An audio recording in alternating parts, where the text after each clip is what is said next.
I know that I've talked about this in the past. My favorite definition of faith comes from Hebrews 11, verse 6. And what I like to do with that text is take out the two negatives. There's a double negative in the sentence. And when you take out the double negative, the sentence says, and with faith it is possible to please him. For he who comes to God must believe that he is, and that he is a rewarder of those who seek him. And in that text, we find three very important keys to faith, three very important definitions or definitive terms that give us the true idea of what faith is. The first one is the idea of being convinced. Looking at the text there, believe that he is. So we must be convinced that God exists. If we're going to please him, in order to have faith, we have to first begin with the idea of being convinced that God does exist. But if that's as far as we get, then we're no better than the demons. The demons believe and tremble because they don't have faith. They have they know God exists, but they don't believe in him. They don't have faith in him. They don't trust him, and they certainly don't obey him. So the second part of this definition in this sentence is the idea of being convicted of our sin, convicted of our need to bow before God. And you wonder, well, where does that come from? Well, it comes from in that statement there that he is a rewarder.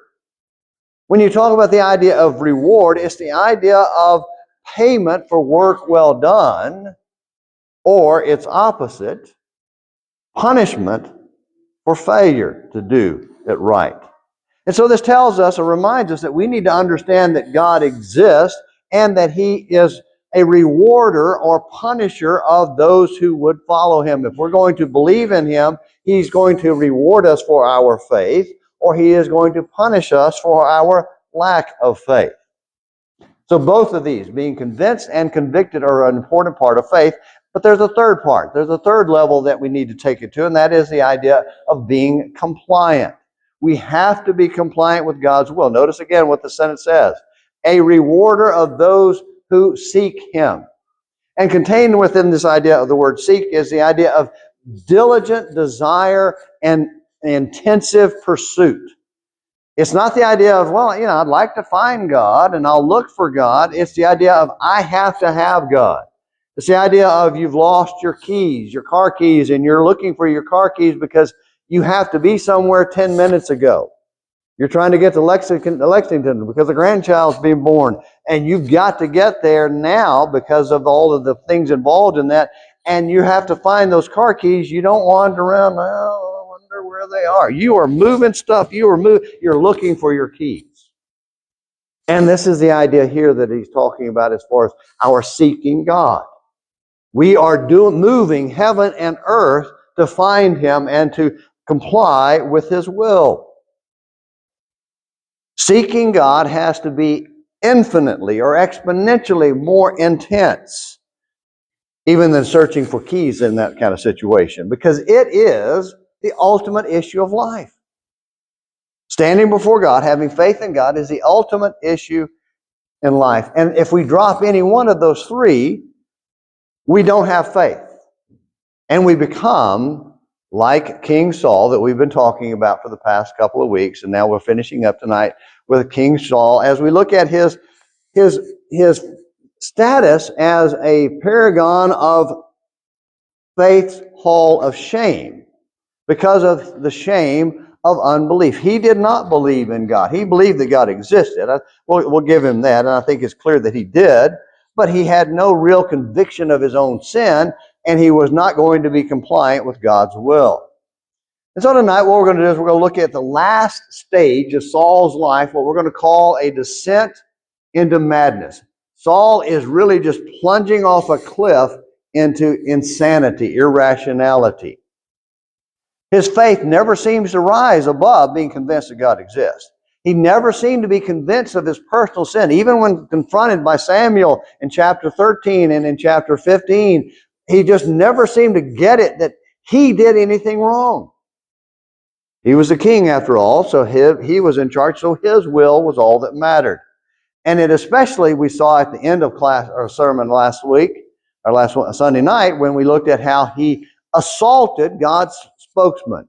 he laid his hand on Samuel and snatched him so hard that it tore his robe.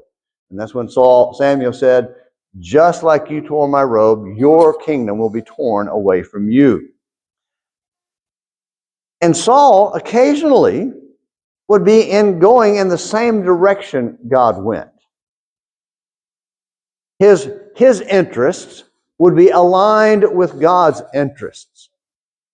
And we need to make sure that we understand that just because my interest is aligned with God's interests and we're going in the same direction, that is not compliance with the will of God. That is coincidental interest in the same things. Because what that means is that the moment God's interest goes in a different direction, I'm still going to go the way I want to go. God can go this way, I'm going this way. So I've never complied with God's will. It was coincidental going along with or in the same direction. That's where Saul was. And as we're going to see really kind of at the end, and there's really no takeaway at the end of this series or at the end of this sermon except that unbelief always leads to madness. You look around at the world today and you look at what's going on in our country today and you wonder, how is this happening? How is this insanity, this madness just consuming our world? Unbelief is the answer. Unbelief, just like Saul. And so what we're going to do tonight as we look at Saul's descent into madness, we're going to add a fourth C to this group of C's. We have convinced, convicted, and compliant. We're going to add clueless. Because Saul was clueless. And we see his cluelessness in three ways. Clueless jealousy of David, a clueless pursuit of David, God's chosen replacement, and a clueless search for truth in the wrong places. Let's begin with the clueless jealousy of David. And it really kind of begins in chapter 17. We're not going to look at, let's look at chapter 17 briefly. In chapter 17, we are introduced to Saul and David together in the battle against the Philistines and the battle against Goliath. And what we find is that Saul is a cowardly king. He's hiding in his tent. When David has to come and rescue the people of God from this enemy because of his faith in God. And we wonder why, and you say, well, why are you saying Saul was hiding in his tent? Look at verse 11, 1 Samuel 17, verse 11. When Saul and all Israel heard these words of the Philistine, they were dismayed and greatly afraid. Saul was head and shoulders taller than all the Israelites. Why didn't he go out in the name of God and defend and attack this Philistine dog like David did? He didn't trust God. He didn't have any faith in God. He was afraid. He was coward, hiding in his tent. And so then this created an opportunity for jealousy to begin. And there's no indication here in chapter 17 of any real jealousy toward David, but it began very quickly in chapter 18. In chapter 18, when David is set aside to begin serving Saul and working for Saul and leading men and going out and fighting against the Philistines on Saul's behalf, we all know the story, right? Do you know the story? We know the story, right? Look at verse 5 of chapter 18. So David went out wherever Saul sent him and prospered. And Saul set him over the men of war. And it was pleasing in the sight of all the people and also in the sight of Saul's servants. Notice who's left out of the being pleased section here. The people were happy. Saul's servants were happy. But Saul's already starting to, I think, become a little jealous. Verse 6. It happened as they were coming, when David returned from killing the Philistine, that the women came out of all the cities of Israel, singing and dancing to meet King Saul with tambourines, with joy, and with musical instruments. So they're coming out. Saul's leading the army, and people are coming out, and they're singing, and they're dancing, and they're happy, and they're excited. And here's what they sing. Verse 7. The women sang as they played and said, Saul has slain his thousands, and David his 10,000s. Uh-oh. Now we have an opportunity for jealousy. In fact, verse 8. Then Saul became very angry, for this saying displeased him. And he said, They have ascribed to David 10,000s, but to me they have ascribed to thousands. But what more now? What more can he have but the kingdom? And so David is just growing and growing in acclaim with the people. And so his fame is just spreading throughout the nation. And Saul is coming up short, even though he's much taller in comparison. And from that moment on, he begins his descent into madness. Because this song had to bring to mind what Samuel had told him back in chapter 13 and chapter 15. Remember in chapter 13, verses 13 and 14, God has sought out a man after his own heart to become king after you. And then in chapter 15, he said, God has torn this kingdom from you and given it to a better man. And so that's why he says, what more can he have but the kingdom? Now, there's no indication that Saul actually knew that David had been anointed to be king in his place. If so, he might have made greater effort to kill him.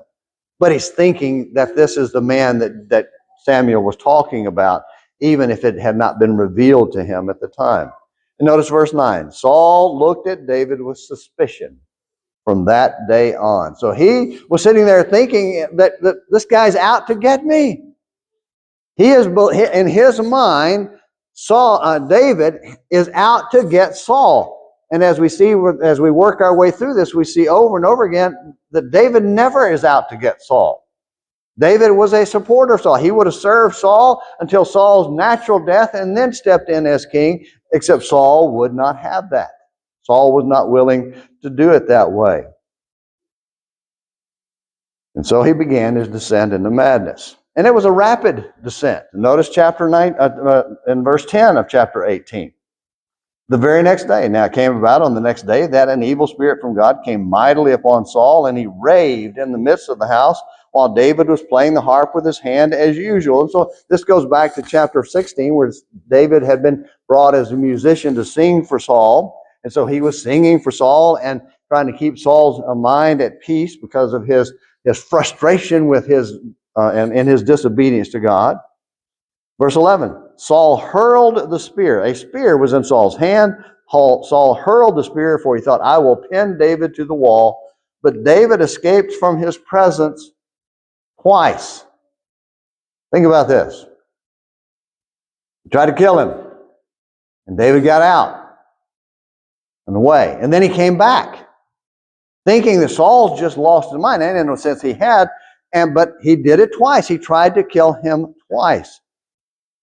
And oddly enough, he continued to stick around because in verse 13, Saul removed him from his presence and appointed him as commander of his people. And he went out and came out and went out before the people. And so he had murderous intent against David. But keeping David around and thinking maybe the Philistines would kill him in war was a mistake, because in verse 14, David was prospering in all his ways, for the Lord was with him. When Saul saw that he was prospering greatly, he dreaded him. Instead of being happy and excited and joyful that he had a man that would serve him faithfully and serve the nation and that God was honoring, he hated it. He hated this fact and he hated the man. And so he had this clueless jealousy. He didn't realize what a benefit to his kingdom David would have been and could have been. And so he tries to kill him, and then David sticks around. Later, in chapter 18, when Saul found out that David loved his daughter, he thought of the plan to get David killed. Remember this? This was where he'd go out and bring me the foreskin of 100 Philistines, and you can have my daughter as your wife. So David said, okay, that's fine with me. They're God's enemies. I'll go out and kill them all day long. Comes in with 200 instead of 100.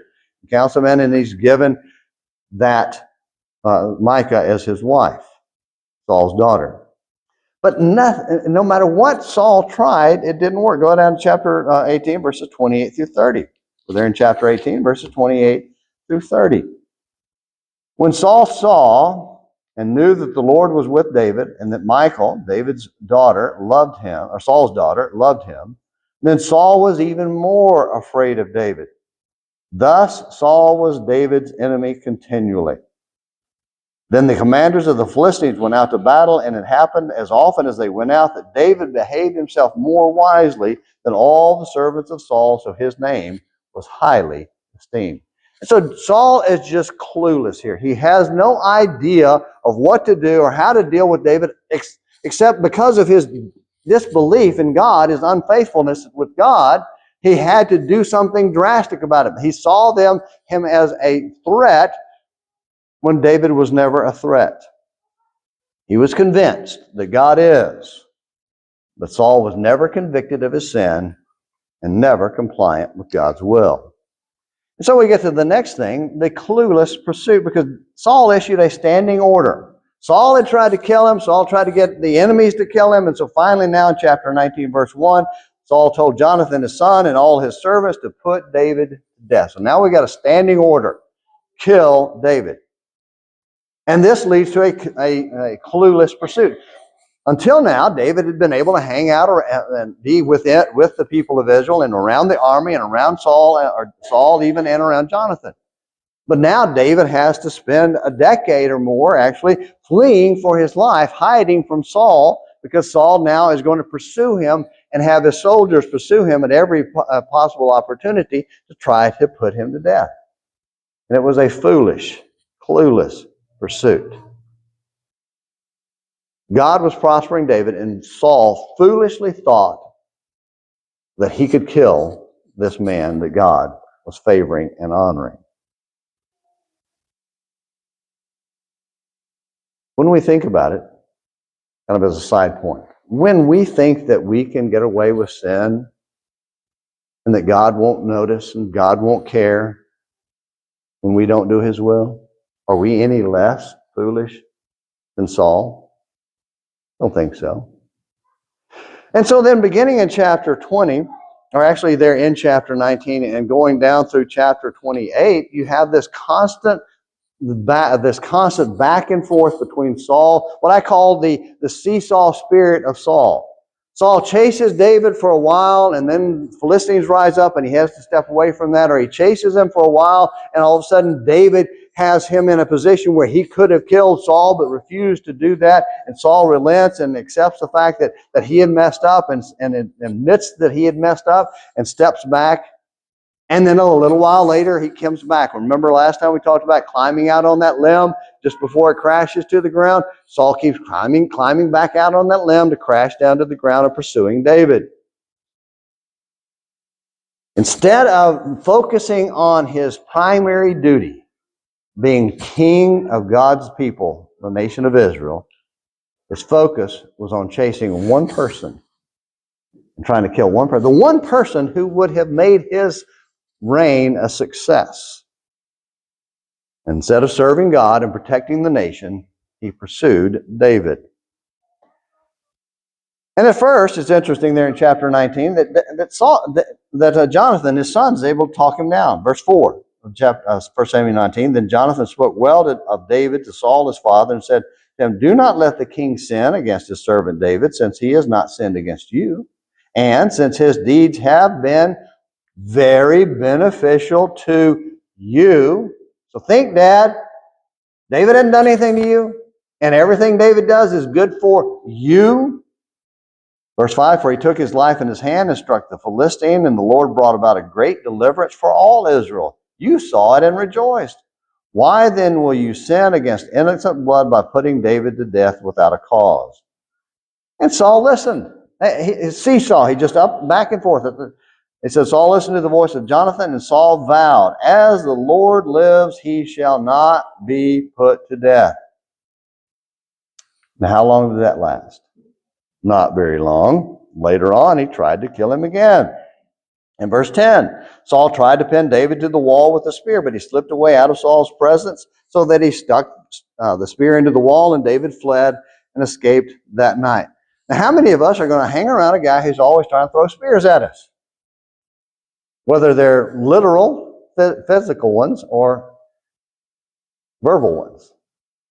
Around people that are mean to you, you don't want to be around those kind of people very long. And certainly David continues, and so now he's no longer able to be around him. A couple of times later, In chapter 22, Saul actually orders the murder of the priests of God because they helped David.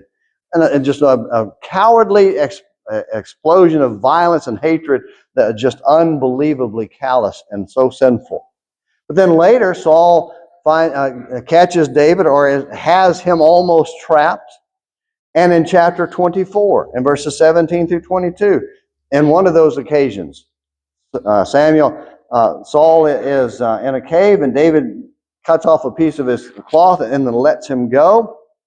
And notice what he says in verses 17 through 22 when he's told, David had you, I had you, I could have killed you.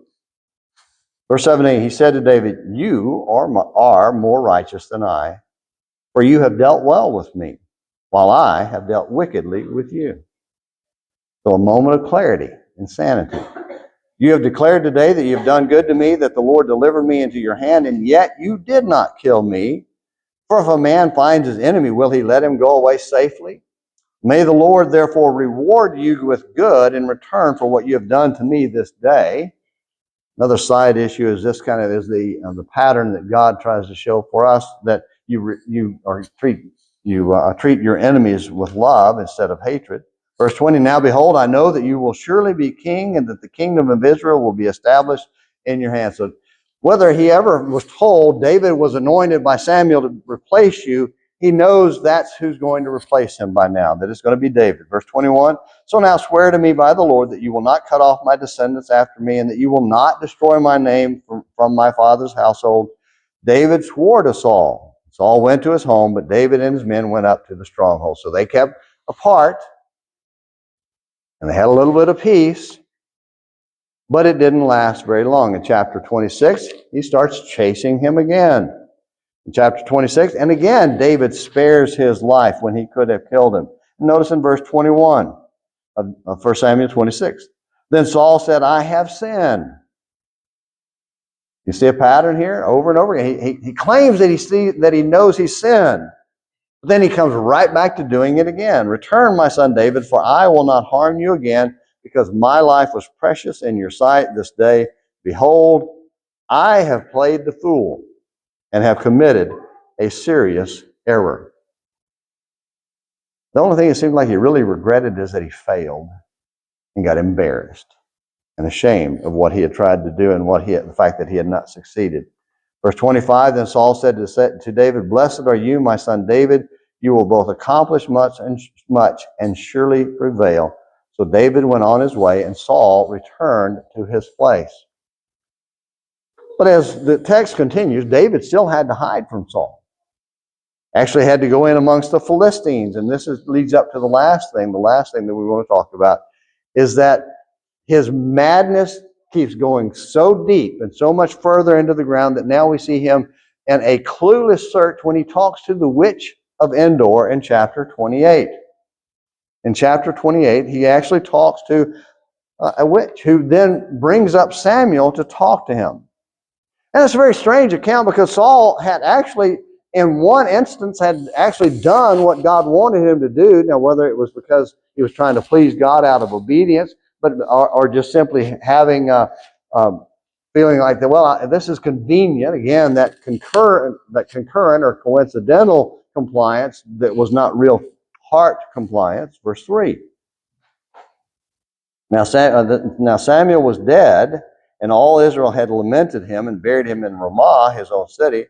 And Saul had removed from the land those who were mediums and spiritists. And so he had gotten rid of them. Now he's trying to find something out. And when we talk about a clueless search, what Saul now is trying to find, is searching for, is a message from God that's different from the message from God that he had received through Samuel already. He was trying to find somebody who would come and tell him God didn't mean what he said. And again, kind of a side note, this is a problem for any of us when we don't want to do what God says and we start looking for preachers and teachers and other people who will tell us that we don't have to do what the Bible says. We don't have to do what God says. We're like Saul in that respect. Whenever we find a sin that we're involved in that we don't want to stop, and we find a preacher or a teacher who will say, God's okay with that, we're like Saul. We're searching for somebody to contradict God. Because he's convinced that God didn't really mean it when he said he was going to tear the kingdom away from him and give it to a better man. So he calls up this witch from Endor, and she calls up Samuel. And notice, and this was she was as shocked as he was, or as they were when he actually showed up. But when Samuel spoke to them, notice what he said in verses 15 through 19. Then Samuel said to Saul, and I'll give you the Cliff Notes version, and then we'll read the text. Samuel said, nothing's changed. God's word hasn't changed. Verse 15. Why have you disturbed me by bringing me up? And Saul answered, I am greatly distressed, for the Philistines are waging war against me, and God has departed from me and no longer answers me, either through prophets or by dreams. Therefore I have called you, that you may make known to me what I should do. Samuel said, why then do you ask me, since the Lord has departed from you and has become your adversary? There's a reason you're not hearing from God, because you don't believe in him. 17, the Lord has done accordingly as he spoke through me. So I'm going to give you a message, Saul. It's the same one that I gave you before. As he spoke through me, for the Lord has torn the kingdom out of your hand and given it to your neighbor David. All right, so I told you he's going to give it to a better man, that a man after his own heart. He's going to give it, that man is David. Well, you know that by now. Nothing's changed. The message is the same. As you did not obey the Lord and did not execute his fierce wrath on Amalek, so the Lord has done the same to you this day. Moreover, the Lord will also give over Israel along with you into the hands of the Philistines. Therefore, tomorrow you and your sons will be with me. Indeed, the Lord will give over the army of Israel into the hands of the Philistines. A clueless search is an effort to find a different message. When we try to find messages from God that are different from what God says, whatever we may think gives us that message, if it tells us in our mind that we don't have to do what God says, it's not from God. It's from ourselves, from some false teacher trying to tell us what they think we want to hear. God speaks and has spoken to us in his word. And it's the same today as it was 2,000 years ago. And we need to listen to it instead of cluelessly searching for something different. And despite all that he had heard and all that he knew, Saul still didn't believe and sort of fell out in dismay because he just couldn't believe that this was going to happen. Verse 20, then Saul immediately fell full length upon the ground and was very afraid because of the words of Samuel. He should have known it already. He had been told it over and over again. For decades he had heard this message, and he still did not have faith in God. So, clueless jealousy, clueless pursuit, and clueless search. Go ahead and get your songbooks out, and we're just going to wrap up here with final thoughts about King Saul and the shame of disbelief. You know, for a reign that started with such great hope and promise, it ended with despair and disgrace. It ended in the shame of unbelief. In a life of faith that begins, oftentimes a life of faith will begin with great hope and great promise, but it will end in shame and disgrace when unbelief takes over and keeps us from serving God the way we should. Now, I wonder why did God choose Saul? I don't know. I really don't. The text doesn't say. Maybe it was because he was a king after their own heart. He was the kind of king they wanted. And they found out that the kind of king they wanted is not one that's good for them. And it serves as an object lesson for us that the kind of life that chooses to do our own will instead of God's will always ends in shame and disgrace. And so we must not pursue that. And the good thing is that we know David was finally ready to step up and step into Saul's shoes and take over the nation. That's a different study, and we're going to actually talk about David. That's some sermons on him beginning next month. The real question for each of us, as we think about the invitation we're going to sing in just a moment, is what are we doing? Will we reject Saul's shame and choose to have a heart like David? Unbelief is summed up in one word, clueless. Will we get a clue from God's message through Saul and have faith like David? That's the offer God makes to each one of us. And that's the plea that God makes with each one of us. Trust me. That's what he says to every one of you. Trust. When I say this, trust me that I mean it. Because if we can't trust him to mean it when he says, repent and be baptized for the remission of sins, how can we trust him when he says, I will forgive you of your sins? Because that's unbelief. If we don't believe him in one thing, why would we believe him in anything? But he offers salvation and forgiveness. He offers us, if we will have hope and faith and faithfully obey him, be compliant with his will, he'll forgive us of our sin. He'll accept us, and he'll lift us up and raise us to glory with him and with his Son in eternity. If you need to be right with God in any way, we beg you, please come. Come right now while we stand and while we sing.